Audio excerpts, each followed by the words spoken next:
4 кніга цароў, раздзел 20. У тыя дні Эзекія захварэў смяротна.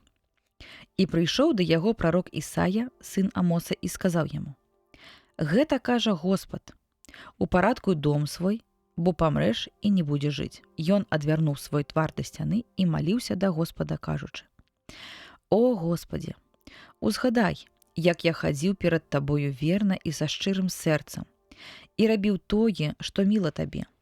І заплакаў Эзекія ў голас. І перад тым, як Ісая дайшоў да сярэдзіны пакоя, прамовіў да яго Господ, кажучы: «Вярніся і скажы Эзекіі, валадару народа майго. Гэта кажа Господ, Бог Давіда, бацькі твайго. Пачуў я малітву тваю, убачыў слёзы твае, і вось, я аздараўлю цябе, і на 3-й дзень ты пойдзеш у святыню Господа.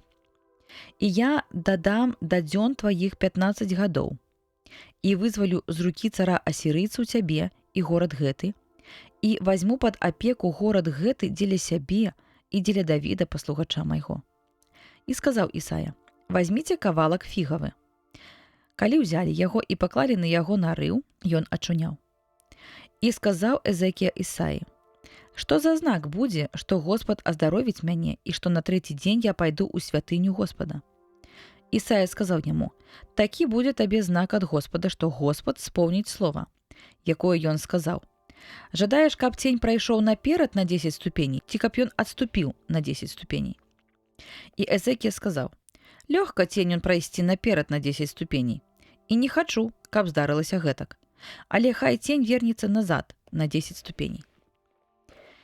І прызваў прарок Ісая Господа, і ён перасунуў цень на ступенях, па якіх ужо спускаўся Ахаз, назад на 10 ступеней. У той час Мерадах-Баладан, сын Баладана, цар Бабілона, паслаў лісты і падарункі Эзекіі, бо даведаўся, што ён захварэў.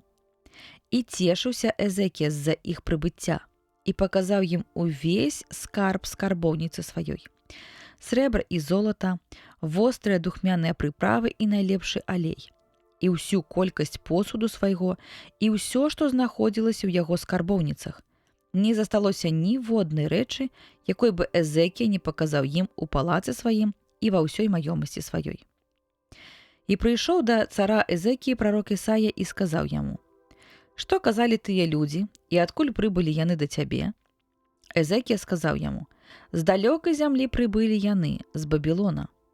А той спытаўся: «Што бачылі яны ў доме тваім?» Эзекія адказаў: «Усё, што ёсць у доме маім, бачылі яны. Не было ніводнай рэчы, якой бы я не паказаў ім з каштоўнасцей сваіх». Тады Ісая сказаў Эзекіі: «Паслухай слова Господа. Вось, прыйдуць дні, і ўсё, што ў палацы тваім, і што сабралі бацькі твае аж да гэтага дня, забяруць у Бабілон. Не застанецца нічога, кажа Господ. Таксама і дзяцей тваіх, якія выйдуць з цябе, якіх ты народзіш, забяруць, і стануць яны еўнухамі ў палацы цара Бабілона». Сказаў Эзекія Ісаі: «Добрае слова Господа, якое ты сказаў». І падумаў: будзе супакой і бяспека, прынамсі, у мае дні. А іншыя дзеянні Эзекіі і ўся мужнасць яго, і як ён выкапаў студню і канал і ўвёў воды ў горад, ці гэта не запісана ў кнізе аналаў цароў Юдэі?